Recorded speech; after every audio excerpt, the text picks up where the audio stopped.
There are moments in life when everything a person has built, every quiet sacrifice, every long night, every decision made out of belief in something greater, starts to feel like it's standing on ground that won't hold. Most people never have to face that feeling in front of the world. Kevin Costner doesn't get that choice. For decades, he was the kind of man that Hollywood almost forgot how to make. Grounded in a way that felt genuine, deliberate in a way that cost him things.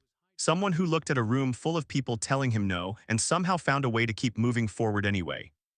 He turned down roles that other actors would have chased. He said yes to projects that studios called too long, too slow, too risky. And more often than not, the world eventually came around to his side. But something has shifted, something real. It didn't happen in a single moment. There was no one headline, no one decision, no dramatic scene that captures it cleanly. It happened the way the most significant things in life always happen, gradually, quietly, and then suddenly in a way you can't ignore. The people who have watched his career closely are noticing it. The ones who once spoke about him with straightforward admiration are now speaking with something more careful in their voice. And the news that has been surfacing piece by piece has set off conversations that go much deeper than anything you'd find in a gossip column. This isn't that kind of story. This is about a man standing at a genuine crossroads. A man who built his entire identity around refusing to bend, and who is now discovering what that choice actually costs when the stakes are personal, financial, and deeply human all at once. Because sometimes holding your ground isn't the problem. Sometimes the ground itself is the thing that changes beneath you. And right now, a great many people are watching quietly, carefully, to see what Kevin Costner does next. To really understand where he is today, you have to go back, not just to the films. Not just to the awards or the moments that made the highlight reel. You have to go back to the person he was before any of that existed, before the name meant something, before the industry had decided what kind of man he was going to be. Kevin Costner grew up in California. His father worked for a utility company. His mother raised the family. There was nothing about his childhood that announced what was coming. No obvious signs of destiny. No dramatic origin story. He was, by almost every account, a quiet kid with something unnameable inside him, a sense of direction that hadn't yet found its road. He came to Hollywood without the things most people assume you need. No connections, no famous family member pulling strings from behind a desk. He drove a truck. He picked up whatever work he could find. He did what young men with large dreams and very little to fall back on have always done. He kept showing up, even when showing up didn't seem to be working. And slowly, in the way that real things tend to happen when someone refuses to stop believing in them, the doors began to open. What marked his early years wasn't boldness in the obvious sense. It was patience, a kind of quiet, watchful patience that sits very differently in Hollywood than it does anywhere else. The industry runs on speed, on visibility, on being the loudest person in the room. Costner was never that. He watched, he learned. He waited for the moment that felt right rather than the moment that simply arrived. When that moment came, he didn't just take it, he transformed it. Dances with Wolves was not simply a film. It was a declaration, a 3-hour Western epic that studios told him audiences would never sit through, a genre they called dead. A gamble so large that most people in his position would have found a reason to walk away. He produced it, he directed it, he carried it. And when it walked away with the Academy Award for Best Picture, something changed, not just in his career, but in the way the industry understood what a single person with enough conviction could accomplish. The Bodyguard followed, then JFK, then A Perfect World. Each film slightly different in shape, but all carrying the same fingerprint, a man who understood that real storytelling is supposed to leave a mark. Supposed to make you feel something you weren't quite prepared for. Then came Waterworld, massively over budget, brutally reviewed, the kind of production story that gets retold for years not as a triumph but as a cautionary tale. And yet, and this is the part worth paying attention to, even then, Costner didn't retreat into apology or silence. He didn't change his posture or soften his edges. He kept moving forward, carried by the same stubborn, unshakable belief in himself that had gotten him this far. That quality would define everything that came after. But it would also, in time, make things considerably more complicated, because there is a very fine line between conviction and inflexibility, between trusting your own judgment and misjudging the moment you're actually standing in. And as the years moved on, that line became harder and harder to see clearly. By the time Kevin Costner walked onto the set of Yellowstone, something had already shifted in the culture around him, And in him, he wasn't returning to television as someone chasing relevance. He arrived as a statement, as proof that a certain kind of storytelling still had weight in a world increasingly built around speed and spectacle. The show, which premiered in 2018, was exactly the kind of project that looks impossible on paper. A slow, layered drama set in Montana. A ranching family trying to hold onto their land against a tide of forces, political, legal, commercial, that wanted to take it from them. No superheroes, no franchise universe to support it. Just land and family, and the kind of moral complexity that doesn't resolve cleanly by the end of an episode. It became one of the most watched cable dramas in the history of American television. Costner played John Dutton, the patriarch, the man at the center. The one holding everything together through a combination of will, love, and a controlled fury that never quite comes to the surface all at once. It wasn't a stretch, not really. There was something quietly autobiographical about it, even if no one said so directly. A man who had built something with his hands and his belief. A man ringed by forces that wanted what he had built. A man who simply would not let go. Audiences didn't just watch the show, they lived inside it. They talked about it at dinner tables and around office water coolers, in comment sections and family group chats. They made it the kind of appointment television that people had been saying was gone forever. And Costner, who had spent years away from that level of cultural presence, found himself back at the absolute center of it. It felt earned. That was the thing that made it different. Not a comeback manufactured by a publicist or a franchise revival built on nostalgia. Something real. Something that younger viewers, people who had only known him as a name their parents mentioned, were now experiencing for the first time on their own terms. He was, again, the man the industry could not afford to ignore, and with that position came real power. The kind that doesn't come from a single box office number, but from being genuinely necessary to something that a great many people care about deeply. The producers knew it. The network knew it. The audience in their millions knew it. What no one fully anticipated was the direction that power would be taken, what choices it would enable, and what those choices, once made, would set in motion.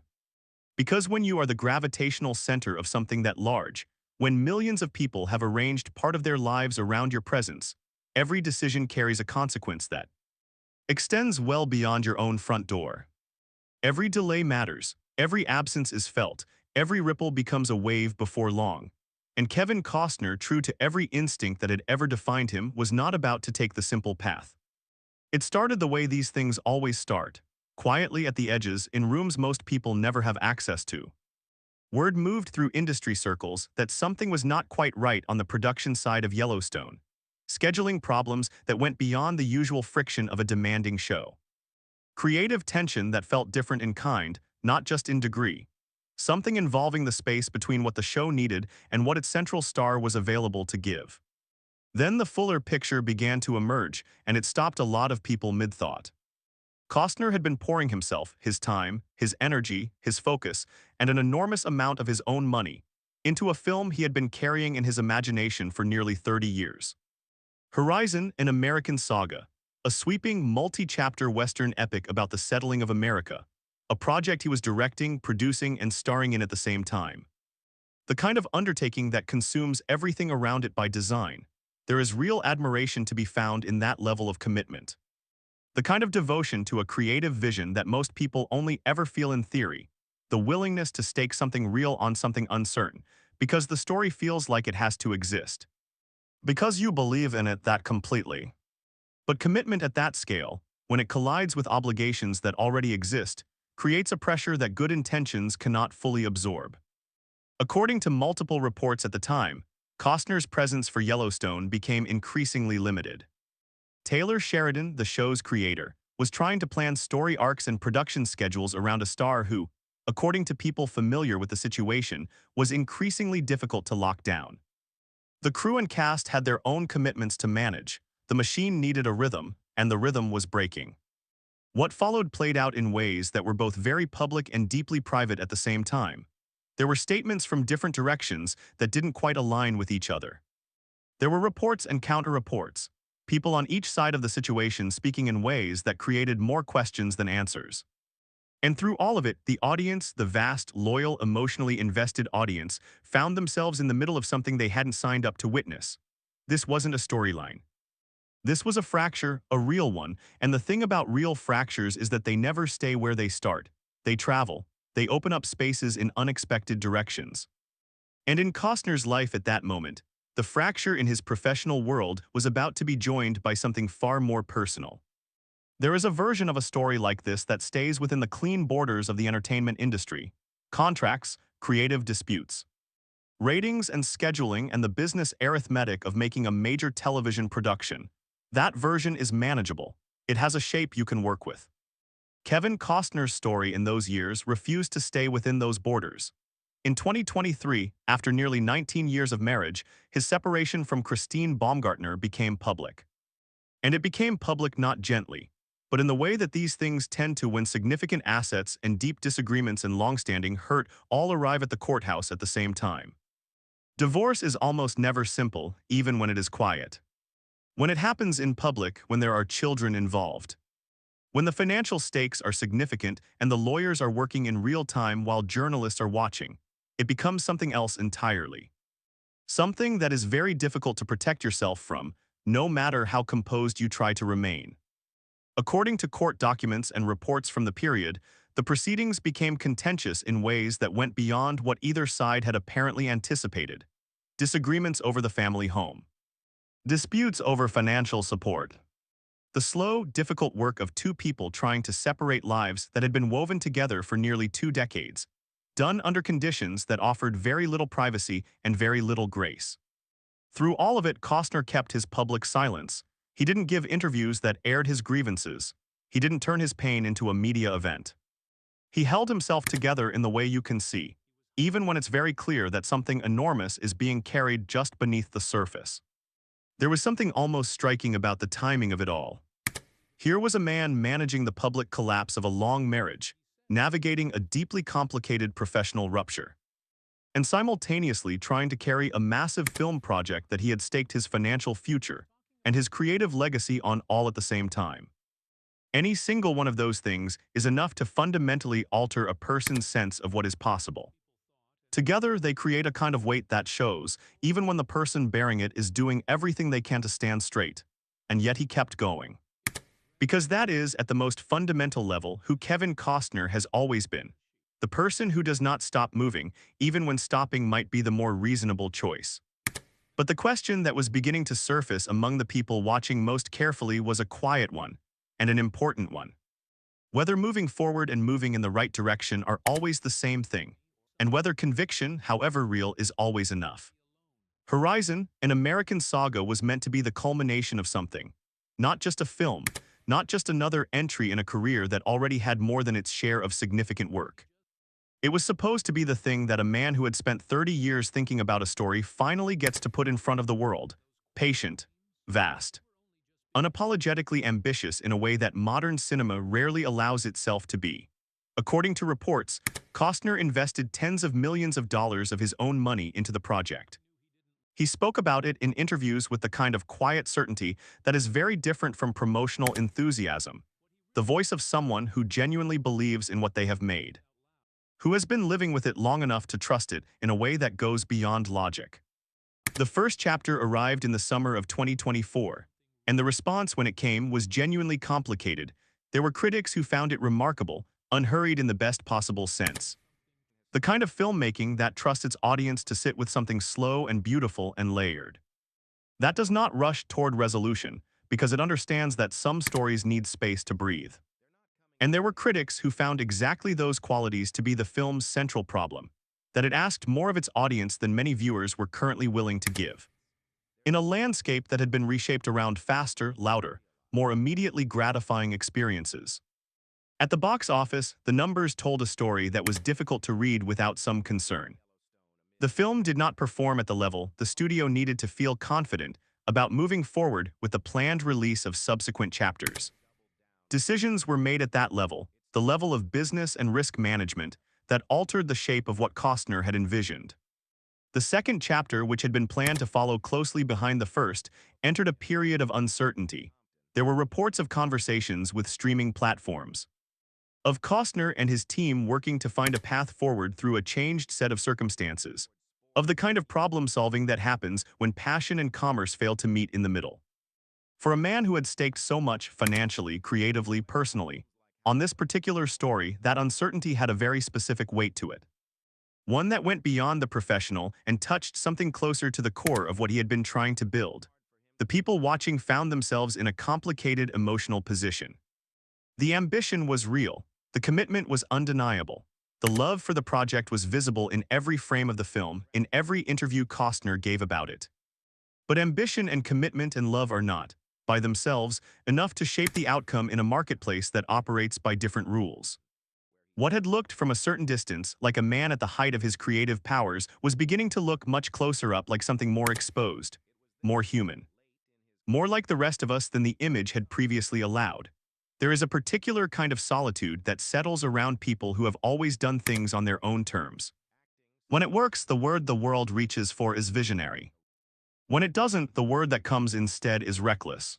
And the distance between those two words is often nothing more than the outcome, something that no amount of preparation or belief or sacrifice can fully guarantee.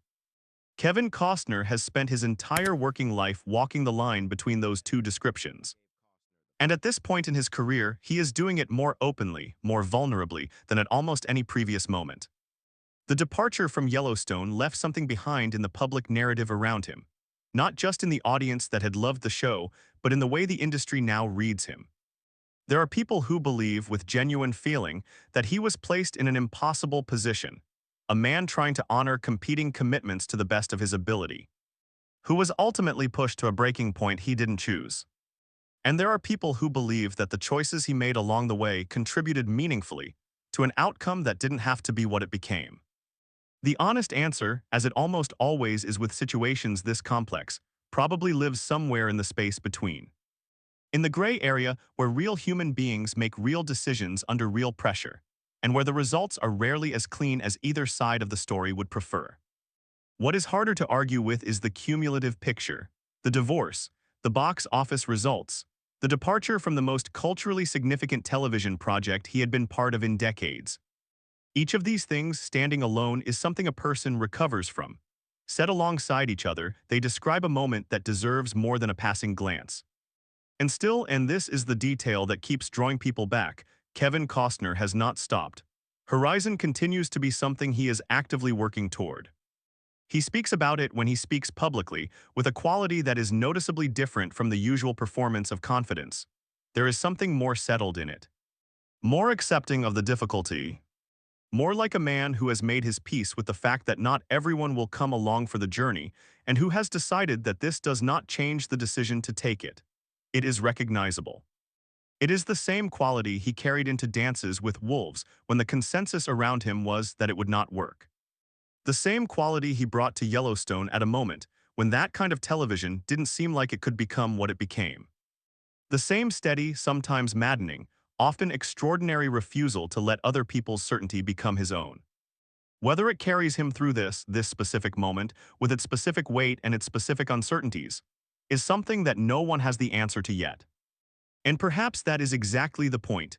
There is something quietly remarkable about watching a person choose not to make themselves smaller, not out of arrogance, not from a place of being unwilling to hear anything difficult, but from a place of genuine belief, a belief held for a long time and at real cost that the thing they are building is worth building regardless of how clean the path turns out to be. Kevin Costner has lived inside that belief for his entire career. And whatever a person might think about his choices in these recent years, the complicated exit from Yellowstone, the enormous personal investment in a film that the market received with more ambivalence than he had hoped, the very human unraveling of a long personal life played out in public, it is genuinely difficult to look at any of it and say that he stopped caring.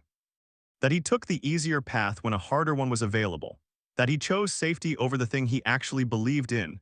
That refusal to stop caring is not a small thing.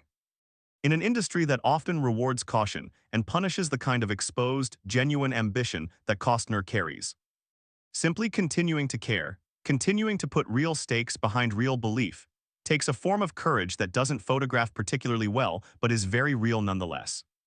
And yet courage, however genuine, does not rewrite the outcome. It does not guarantee that the story lands the way the storyteller intended. Kevin Costner, at this point in his life, is living inside that truth in a way that is more visible than perhaps any other time he has faced it. Not defeated, not in any obvious sense finished, but present to something difficult. Standing in a place where the gap between what you have given and what you know is real, and what has come back to you so far, is wide enough to sit with and hard enough to look at directly. The people who have followed his work for a long time are not watching this with anything resembling satisfaction. It is much closer to the feeling of watching someone you have respected for years carry something that you can see is very heavy, and finding yourself more invested in how it resolves than you expected to be. Because what Kevin Costner represents, underneath the films and the headlines and the complicated recent years, is something that a lot of people feel but rarely see reflected back to them. The belief that the work matters, that the story deserves to be told even when the telling is expensive and the reception is uncertain. That there are some things worth more than the safe choice, more than the comfortable decision, more than the outcome that was always going to be fine. Whether the world ultimately meets that belief where it lives, whether Horizon finds the audience it was made for, whether this chapter of his life eventually becomes the kind of difficult middle that precedes something worth arriving at remains genuinely, honestly open. And perhaps that openness, that real and unresolved uncertainty, is the most truthful thing about this entire story. Great things do not arrive with guarantees attached. The people who make them rarely have the luxury of knowing in the middle of the making whether any of it will matter in the end. They simply make them anyway because they cannot find a version of themselves that doesn't. Kevin Costner has always been one of those people. He has lived inside that particular uncertainty longer than most, and with higher stakes than many. The question that remains, the one that keeps the people who are paying attention genuinely engaged, is simply whether this time the uncertainty resolves the way it has before. Whether the conviction that has defined him and complicated him and carried him through more than most people will ever face turns out once again to have been the right thing to trust. If this story stayed with you, if something in it made you think about what it means to believe in something even when the cost keeps rising, even when the outcome stays uncertain, we would genuinely love to hear from you. Leave a comment below. Tell us what you see when you look at where Kevin Costner stands right now. Tell us whether you believe that the kind of person who has always bet on himself, against the advice of almost everyone around him, still has another chapter left to write.